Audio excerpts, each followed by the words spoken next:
Moikka kaikille ja tervetuloa uuden videon pariin. Multa on nyt pari otteeseen pyydetty, että jos mä tekisin semmosen kunnon esittelyvideon itsestäni. Mähän oon niinku just ripotellut kaikkea pientä infoa jokaisessa videossa vähän sieltä sun täältä.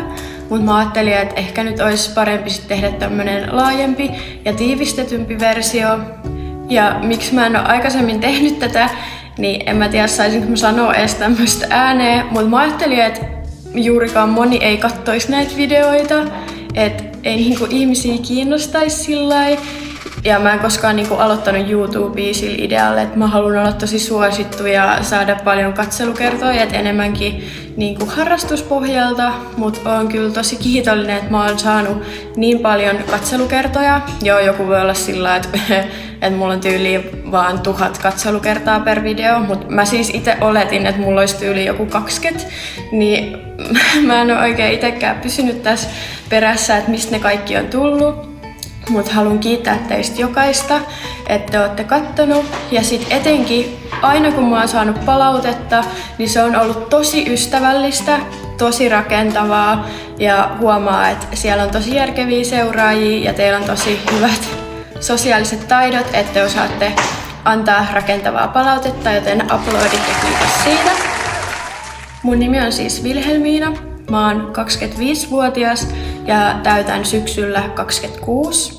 Mulla on muuten ruutu tossa, niin sen takia mä kurkin noita kysymyksiä.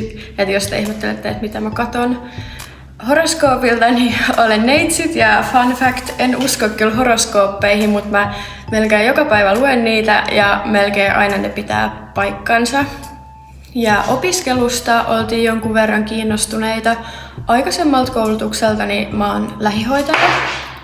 Erikoistunut kuntoutuksen tukemiseen ja aika pian kun mä aloitin lähihoitajaopinnot, niin mä olin sillä että joo, että tää on niinku ihan ok, mutta tää ei oo yhtään mun juttu. Mutta mä jatkoin silti ne opinnot loppuun ja mä ajattelin, että no mä jatkan sit fysioterapeutiksi tai joksikin muuksi, jopa PT kävi mun mielestä, mutta niinku joku tämmönen, millä pystyy niinku auttaa ihmisiä ja työskentelee ihmisten kanssa. Mut en mä sit koskaan päätynytkään jatko-opiskelemaan hoitoalaa. Mutta mä tein noita töitä tosi pitkään, yli 8 vuotta, ja se on kyllä antanut ja opettanut mulle ihan älyttömän paljon. Mun piti pitää 1 välivuosi, mutta mä taisin pitää 4 ennen kuin mä jatkoin opiskelemaan. Mulla ei siis ollut hajuakaan, mitä mä haluan lähteä opiskelemaan. Mä tiesin kyllä, että mitä mä en halua. Mut sit just mä menin ihan opintopolkuun ja aloin katsomaan sieltä, että mikä mua kiinnostaisi. Ja sieltä tuli toi biokemiatekniikan insinööri. Et mä olin kuitenkin hoitoalalla tykännyt just niinku ns. Tutkia kaikkea, että sekoittaa kaikkia eri lääkeliuoksia ja tämmösiä, niin mä ajattelin, että no toi voisi olla mielenkiintoinen, että ei siitä varmaan mitään haittaa ole. Ja kun mahdollisuudet siitä työllistyy on niin moneen eri paikkaan. Ja en ole kyllä katunut yhtään ja mielelläni vastaan just siihen liittyviin kysymyksiin. Jos teillä on jotain, niin vastaan parhaani mukaan. Mutta mä siis opiskelen 2 vuotta bio- ja kemian tekniikan insinööriksi ja oon ottanut nyt ylimääräisiä kursseja, että valmistuisin nopeammin. Meillähän on melkeinpä kaikki nyt etänä, niin en mä niinku näe mitään järkeä, että miksi mä en tekisi niin paljon kuin mä pystyisin ja saisin paperit käteen nopeammin. Ja ylipäätään jos joku miettii mun työhistoriaa, niin tosiaan hoitoalaa olen tehnyt enimmäkseen mielenterveys- ja päihdekuntoutujien kanssa, mutta myös muuallakin, mutta en mä niitä avaa sit sen enempää. Ja sit mä oon tehnyt ihan asiakaspalvelualalla, kaupan kassalla hommia ja valmentanut ja tekniikan alalla ja sitten nyt mä menen kesäksi diagnostiikka-alan hommiin, hieno sana. Ja sit mä oon myös tehnyt nyt lähiaikoina sosiaalista mediaa. Ja se on mulle vähän niinku uusi juttu ja mä en oikein tiedä mitä mieltä mä siitä oon, että mä vihaan just jotain vaikuttaja- ja influencer-sanaa. Ja niin kuin mä sanoin tuossa alussa, että en mä oon niinku ikinä ajatellut, että musta tulisi mikään tubettaja tai mitään, että ehkä enemmän mä otan ne sillä just harrastuksen kannalta. Sitten asumisesta kysyttiin jonkun verran, että niinku miten mä asun, missä mä asun, koska meillä on vissiin aika iso talo. Mä mietin, että haluanko mä tuoda niinku tätä ilmi ollenkaan, mutta siis kyllä asun mun miehen kanssa ja miksi mä en halua tuoda tätä ilmi, niin etenkin Instagramissa niin ihmiset triggeröityy siitä niin paljon. Mä voin muuten vielä laittaa mun Instagramin tähän, jos joku ei tiedä tällä aasinsiltana. Et esimerkiksi kerran kun me tultiin kaupasta, niin multa oli tullut DM, että miten se meni? Että pelkäätkö, että sun mies kuolee, jos et vastaa tähän? Ja mä en ole todellakaan mikään julkisuuden henkilö, eikä mun mies oo. Ja en todellakaan usko, että tuolla on mitään headhunteria tulossa, mutta jokainen voi niinku kuvitella ton omalle kohdalle, että tuntuisiko toi niinku hirveän kivalta. Ja sit kuitenkin pitää muistaa, että tää on mun some, että tää ei oo mikään meidän yhteinen. Mut oon kyllä tosi paljon miettinyt sitäkin, että ois ehkä kiva tehdä yhdessä joskus jotain videoita. Mut toistaiseksi en niinku avaa mun parisuhdeasioita täällä sen enempää. Et mä en koe, että eihän se kuulu kenellekään muulle. Niin, ja asunnon esittelyä toivottiin. Me ollaan vasta muutettu tänne, mut sitten kun mä saan kaiken valmiiksi, niin voin kyllä koittaa tehdä jonkunnäköisen. Ja sitten tämmönen ehkä vähän oudompi kysymys, tai liittyen lapsiin. Et nyt kun meillä on näin iso talo, niin onko meillä sitten tuossa hirveästi lapsia? Niin mä en oo ikinä halunnut lapsia, ja mä en oo sillä niinku hirveä äidillinen. Ja älkää nyt käsittäkö väärin, en siis todellakaan vihaa lapsia tai mitään, mutta ei mulla ole ikinä ollut sellaista äidillistä viettiä, että kun jotkut naiset näkee lapsen tai vauvan, niin on ihan sellainen ui, ihana. Mä oon koittanut kysyä kaikilta mun kavereiltakin, ketkä on hankkinut vauvoja, että niin miltä joku vauvakuume tuntuu ja koittanut ymmärtää hirveästi sitä tunnetta, mutta mulla on ainakin toistaiseksi riittänyt noin mun karvavauvat. Toki neve söi neve, voihan mä joku päivä herätä sillä, että jes, haluan suurperheen, mutta todennäköisesti en. Joo, ja eli noista karvavauvoista. Niin mulla on tosiaan 2 koiraa, Onni ja Unto, mutta mulla on ollut aika pitkään jo mun mummin koirahoidossa Elmeri. Ja fun fact siitäkin, niin sehän on siis Onnin veli. Ja en tiedä kauan se tulee sitten täällä meillä olemaan, mutta semmonen meidän pieni lauma. Mutta ei ollut todellakaan tarkoitus siis niinku että olisi 3 koiraa, mutta ihan hyvin ollaan selvitty tästä nyt. Ja sit ylipäätään tosta opiskelusta, jos kaikki ei ole kattonut mun videoa, niin mun pitäisi lähteä syksyllä vaihtoon Espanjan Valenciaan. Ja jos mä nyt sinne pääsen, niin teen kyllä siitä videoita. Mut mun ja mun miehen siis mun mies on semmosessa työssä, että hän pystyy tekemään sitä missä vaan. Niin pitäisi mennä Espanjaan autolla. Ja kiva kun Unto menee taas ton vessaan.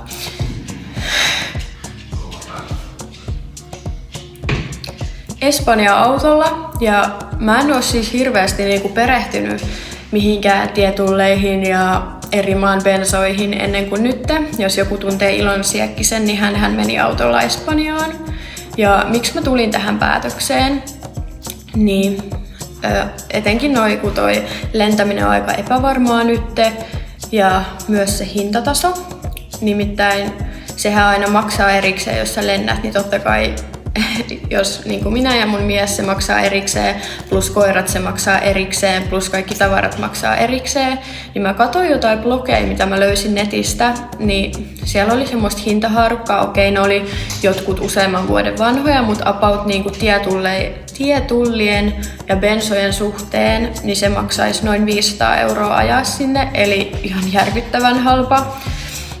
Mutta kyllä mä oon varautunut, että se maksaa enemmän. Ja jos joku niinku miettii, että eikö sinne aja ihan törkeän kauan, niin jos sä ajaisit niinku yhtä matkaa, niin menisi vuorokausi. Että totta kai varmaan mekin sit pysähdellään välissä ja näin, että se tuo sitä lisäkustannusta. Mutta ollaan ajateltu, että se olisi paras niin kuin näin. Ja sit mikä yksi syy oli, niin mä katsoin semmosen listan, netistä, missä oli niinku eri koirarotuja, mitä ei suositella, että vietäisi lentokoneeseen, että voi tulla hengitysongelmia ja vissiin oikein sit niitä ei, niinku jos tyyliin koira kuolee, niin sitä ei korvata tai vastaavaa.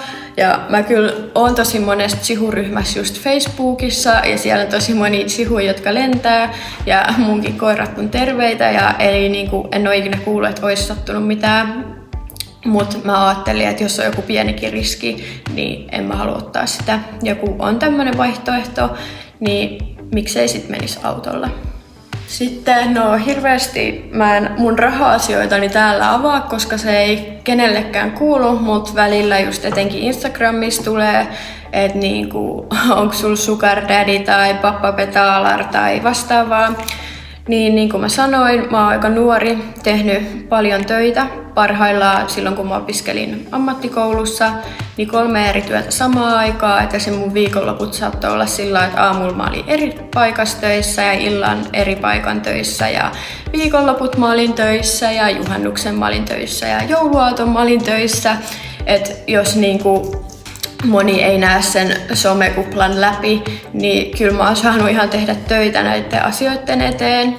Ja jos joku ei sitä tiedä, niin kun mä muutin, niin mä oon siis kotoisin Raumalta. Toivottavasti tästä videosta ei tule hirveän sekava. Kotoisin Raumalta ja sit mä muutin ehkä 4 vuotta sitten Turkuun töiden perässä. Ja mullahan oli täällä vaan niinku kesäksi asunto. Mä ajattelin, että mä tuun tänne vaan kesätöihin ja en mä sit tiedä, mitä mä teen elämälläni. Mut sit mun työsopimus jatkui ja se oli just sitä pahinta syksyaikaa, kun opiskelut alkoi. Niin kuin muilla, itse olin siis vielä silloin töissä. Ja oli ihan törkeän vaikea löytää asuntoa. Siis mä kävin valehtelemat yli 80 asuntonäytössä. Ja vaikka mulla on niinku luottotiedot kunnossa ja sit mulla oli vakityö, niin mä en saanut yhtäkään niistä asunnoista, mitä mä hain. No sit mun iska oli sillä lailla, että osta oma. Ja mä olin aivan kauhuissaan, että no en todellakaan osta. Mä en ollut mitenkään perehtynyt asiaan tai mitään. Sitten mä aloin vähän sulattelemaan sitä ja ostin siis oman asunnon parikymppisenä täältä Turusta. Ja nyt mä oon muuttanut mun miehen kanssa tänne yhteen ja mitään sen tarkempaa mä en aio sanoa, että missä päin Turkuun me asutaan. Ehkä turkulaiset pystyy tietämään vähän näistä maisemista, mutta mä en koe, että se on mikään oleellinen asia. Mutta siis Turussa asutaan tällä hetkellä ja Espanjassa toivottavasti syksyllä. Niin, mutta siis haluan vielä sen noista raha-asioista sanoa, että oon heti nuorena alkanut säästää ja sijoittaa. Sitten harrastustaustaa kyseltiin. Mulla on itse asiassa tulossa Q&A, niin kuin, että ylipäätään voimailu vastaan bikini fitness ja miksi mä vaihdoin. Mulla on siihen kysymykset jo, mä kysyin mun Instagramin puolelta valmiina, mutta mä en ole vielä tehnyt sitä. Että jos te haluatte kysyä vielä lisää, niin voi laittaa tonne alas tai sit just DM Instagramiin. Mä aloitin urheilun ihan nuorena, 2-vuotiaana voimistelun, iskän mukaan harakkahyppely, niin siitä voi päätellä sit jotain, jotain semmoista voimistelun tyylistä. Ja voimistelua mä oon harrastunut pisimpään mun elämässä. Ja siinä aikana mä oon kyllä kokeillut ihan kaikkea muutakin laidasta laitaa, just vapaa-ottelusta kansantanssiin, mutta voimistelu oli pysynyt siinä koko ajan rinnalla. Ja sen jälkeen kun mä lopetin voimistelun, niin mä aloin käymään salilla itsenäisesti ehkä joku 2 vuoden ajan. Ja sit mä otin just valmentajan bikinifitnekseen. Ja sit mulla meni selkä.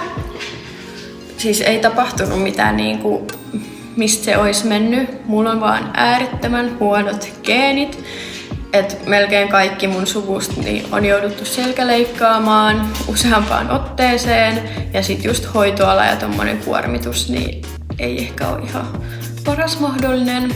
Sit mua aina naurattaa selittää tätä mun tarinaa, kun tää on kuulostaa niin fiksulta taas, että ihan hävettää. Mut siis sit mun meni selkä. Ja mulla oli tosi pitkään, että mä en pystynyt tyyliin tekemään mitään, että istuminen sattui, makaaminen sattui, seisominen sattui vähän. Ja sit mulla meni tosi pitkään, että mä sain apua siihen ja toimivan lääkityksen ja löysin hyvän fysioterapeutin, jolta sain hyvät kuntoutusohjeet. Ja Sitten mä niinku ajattelin, että kun mulla oli bikini fitness valmennus jäissä ja mä olin halunnut kokeilla voimannostoa aikaisemmin, koska multa oli just kysytty, tai niinku se mun bikini fitness valmentaja oli sillä, että hei, et sä oot tosi vahva, että ootko sä niinku miettinyt voimannostoa, ja mä luulin, että se oli vaan semmoista imartelua, mutta sitten niinku ulkopuolisetkin ihmiset oli sillä, että hei, niinku, et ootko sä miettinyt ja näin. Mä olin aika sillä, että no en todellakaan ole miettinyt, että ei ole yhtään mun juttu, että katsotaan nämä piksukisat ensin. Mut sit mä aloin just miettiä, että kun se valmennus oli häissä, että oisko nyt se mun niinku aika kokeilla sitä, että mitä se tuo. Ja sit just kun mulla oli siis selässä välilevy repeytynyt, pari pullistumaa, rappeuma ja 2 nikamaa liukunut pois paikoiltaan, niin sit se fysiatri sanoi, että mun selästä voi jopa tulla vahvempi, kun sinne tulee sitä arpikudosta, mut et ei tiedä, että kyllä sit vielä hyvä selkä tulee.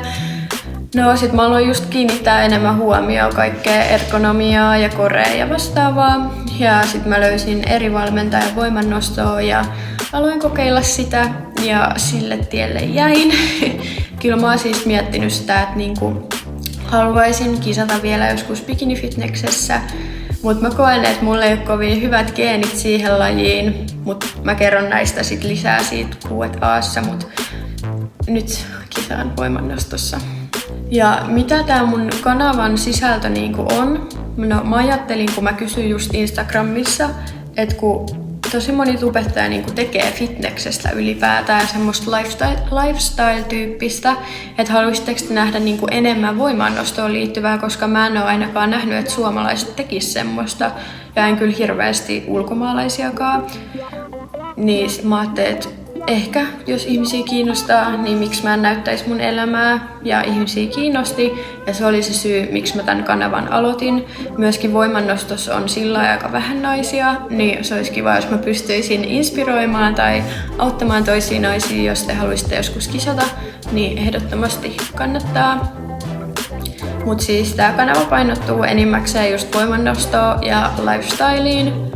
Ja kaikki videoideoita saa kyllä esittää mulle, että mielellään toteutan. En varmaan hirveästi mitään tietyn tyyppisiä haasteita, mutta siis sillä, että jos te haluatte nähdä jotain voimannostoon liittyvää tai ylipäätään mun elämään, niin näytän kyllä mielelläni. Ja ylipäätään mun tavoitteet ja arvot elämässäni. Ykkösenä on nyt jatkaa töitä, saada paperit mahdollisimman nopeasti käteen, toivottavasti päästä sinne Espanjaan, pysyä terveenä ja kisata paljon. Mutta kiitos, että katsoit tämän videon. Toivottavasti nähdään ensi videossa. Ja jos sulla jäi vielä jotain kysyttävää, niin mä vastaan niihin mielelläni.